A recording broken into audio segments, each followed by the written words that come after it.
Well, hello everyone. I just finished a fantastic lesson with the one and only Fluency MC, Jason Levine. We had a fantastic time talking about meeting native speakers online. So we were going over a lot more things in detail about the guide I released recently that is now available for free for everyone to download at EnglishAnyone.com. I will put the link right here so you can get that.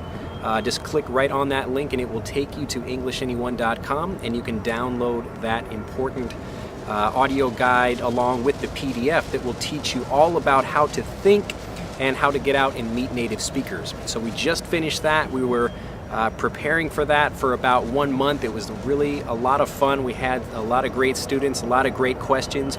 But one question in particular, I wanted to come back and create this special video to talk about that, because I think it's a really important issue that came up, and we'll get into it right now. So I answered a whole bunch of questions from students and talked about a lot of things, but first, before I get into that, I want to kind of explain what I did for leading up to this lesson and why it's such an important thing and such a valuable thing, this guide that I've created for everyone. So a few months ago, I began thinking, okay, what do students really need? What are the questions I keep getting from students over and over again? And one of them was, how do I get out and actually meet native speakers? Because again, you can learn a lot of the words and phrases and things like that for the language, but unless you actually get out and really start working with people, speaking the language and practicing, you're not going to become a fantastic speaker. So I thought a lot about that, and I asked a few questions of students. I had a survey, so I actually produced a video with Jason maybe it was a few weeks ago actually, and maybe even longer than that, but we were asking questions of students and trying to figure out really what, kind of getting to the bottom of what students needed to know for that. So the first thing I was asking was, what are the real frustrations that people have? That was kind of the biggest thing I really wanted to find out from students. And it seemed like a lot of people were worried about, not only getting out and finding people to practice with, but once they get into conversations, a big problem that students were having was, what do I do when I have to respond in a conversation? So people are really quite good at getting out and reading and writing and then asking questions. And so this means, being able to control a situation. But the tricky thing is when you get people that are answering questions and then asking them back. So that's kind of a tricky thing. We were talking about that. So after getting a lot of questions from students, I decided to make this guide. And so I created the guide, which is available. Again, you can click on the link right here to get that. But also we had the lesson, so I really wanted to talk about more things in that. But in the lesson, one of the interesting questions that I got from students was in describing my situation and how I learned Japanese. So I really want to talk in detail about that right now, because I think it's really important for students to understand where I'm coming from as a teacher and why I know what I'm talking about, because I've gone through the same steps of struggling and having to deal with those problems, and I'm still learning. I still make mistakes when I'm speaking Japanese, and so I still have to go through those problems that everybody else experiences.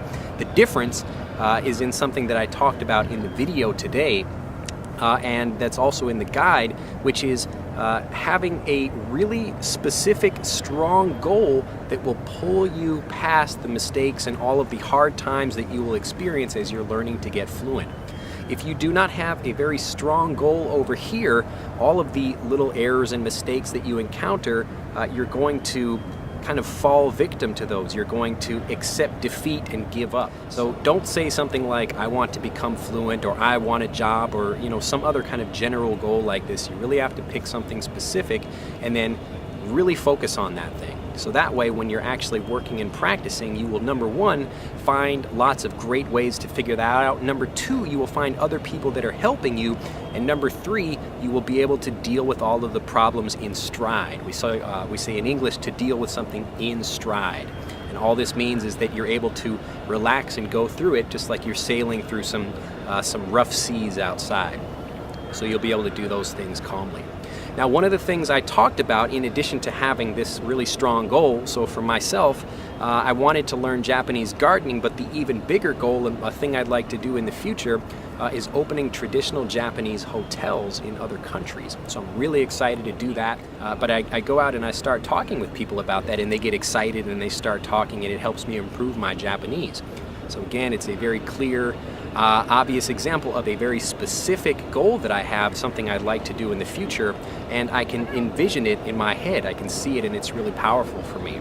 So when I think about what I want to do in the future, I get excited about that, and I want to tell people, and it helps kind of pull me to the goal where it is I want to go. So the other thing that kind of came up in the lesson that I had today with Jason was, well, if people are saying, I guess Drew he can learn Japanese, he can get out and speak with people because, well, he lives in Japan. I guess I can't do that because I don't live in a foreign country, or I don't live in an English-speaking country. So I really wanted to talk about that in this video. That's what this video is all about. So I'll go through right now how it is I kind of came to improve my Japanese and how I'm able to speak Japanese fluently now, even though I still make a few mistakes. So I've kind of told my story before, and you can see it on my website as well, about how I learned to get fluent and, kind of beginning the traditional way that most people do, where they're learning through textbooks and they're trying to read one thing, but then when you get into the real life situation, everything is different. Things are faster, words are different, pronunciations are totally the opposite, or whatever you think they should be, and you're trying to kind of force your way of looking at the world. And a lot of people even mail me and they ask me questions online, and they say, well, why is it that they can understand me now and I have really clear pronunciation, but when people get into a regular conversation, they really can't understand what people are saying? And that's because right now I'm speaking more clearly intentionally. I don't speak this way normally. My pronunciation is usually pretty clear, but I'm much faster, using much more slang in conversation. So right now I'm intentionally trying to be more understood so that you can actually, figure out what I'm saying here. The important thing is that when I was learning to study, I began the same way most people do, kind of trying to go to classes, and I decided to not do those anymore because I couldn't understand the teacher and I thought it was boring and it was a waste of my time. So I began thinking like, okay, what is it I'm really after? I want to become a fantastic speaker. I don't really care so much about learning the names of a grammar point. I want to actually use the language. So in thinking about that, I started kind of creating these fluency missions. I've talked to a lot of people about a local grocery store I went to, and I've done a lot of different things like that, but one in particular is asking people, where is this? I would ask people the same question over and over again.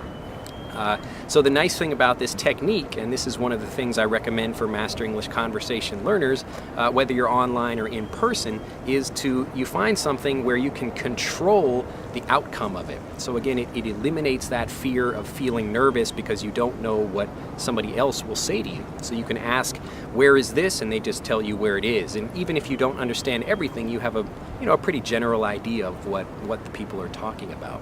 So thinking about that, I began, going out and trying lots of different missions. I would go to the post office and ask for this and try to mail a letter. And, I would begin with small kind of tasks and activities and missions and then move on to bigger things. And then, trying to go out and meet new friends in different places. I would when I lived in Kyoto, Japan, and I just moved there, I didn't know anyone. So I went actually to a local community center and I was posting on a wall, just looking for friends. There's places where you can go and meet new people and talk to different people like that. But again, those are kind of techniques that I developed, but a lot of the actual fluency that I got, the real practice that I used, was when I went back to America. And this is something that maybe a lot of people don't know about me, so I really want to talk about that and make it clear here.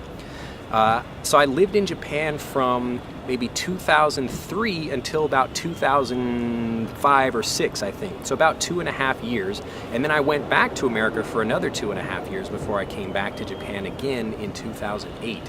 But the time that I was living in America, after I returned, I was living in Seattle.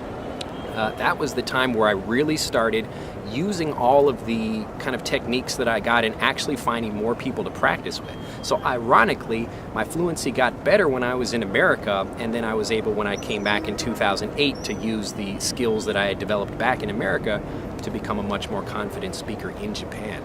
So the process took a while, but it's really interesting. I was kind of more nervous about going out and meeting native speakers out in Japan than I was back when I was with other kind of Japanese people that I was meeting out in America. So maybe people are trying to meet each other as well, and it was a bit more calm and relaxed out there, and also usually foreigners from a different country are a bit more open-minded and they're happy to meet people, so the situation is a little bit different. But the point is, I was not in Japan when I really started developing my fluency. And now that I'm back, I can have great conversations. I went and got a nice haircut today, and I was having really great conversations with my barber, and talking with him, and talking with the lady that was washing my hair, and lots of interesting little conversations like that I was not able to do the first time I was living in Japan when I came in 2003.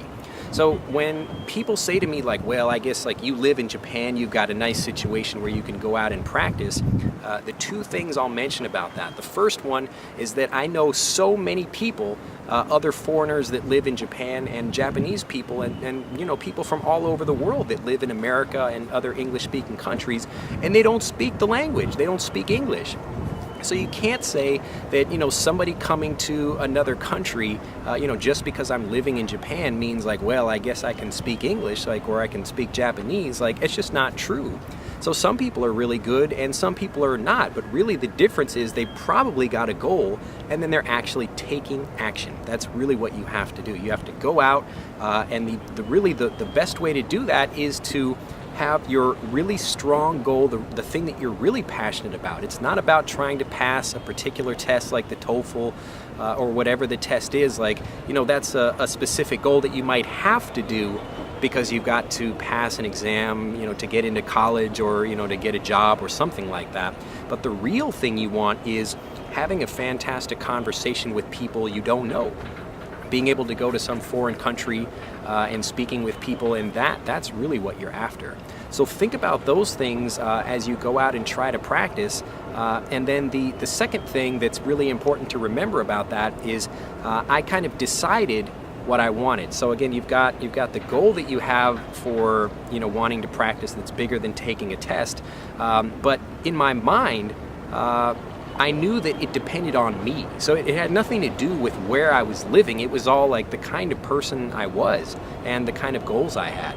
So whenever people tell me, or they kind of give me the excuse like, well, you live in Japan so you can do that, I guess I don't live in an English-speaking country so I can't get fluent in English, I say that's garbage. No. Do not believe that. That is a limiting belief. That is it's just an idea that you have that's not true, because I guarantee you there are always other people in your country, maybe even in your city or town right now, that can speak great English and they've never been to a foreign country before. So what's the difference? It's all in how they think.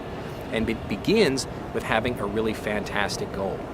So anybody, you can always ask me more questions. I look forward to kind of talking down in the comments below this video and learning more about people.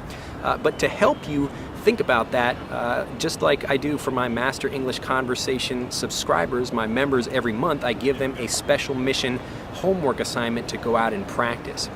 So that to kind of change the way they think, or to practice a specific ability. Like this month, we've got going out and meeting people through YouTube. It's a really fantastic thing. Next month, students will be practicing a really cool technique I use to practice their listening. So a lot of students that really want to go out. It's a very simple, but it's a fantastic technique to help people become much better listeners and understanders of lots of different kinds of English. So the thing I want you to do today is really imagine your goal. I know this is not the sexiest, most entertaining thing. It's not like learning some new cool word or phrase in the language, but like I tell all of my students, if you don't master the basics and if you don't have a fantastic, really strong goal that will pull you to where you want to go, you're wasting your time. You're not going to become a great speaker, and you will not have something really that you're looking forward to that will pull you through the mistakes.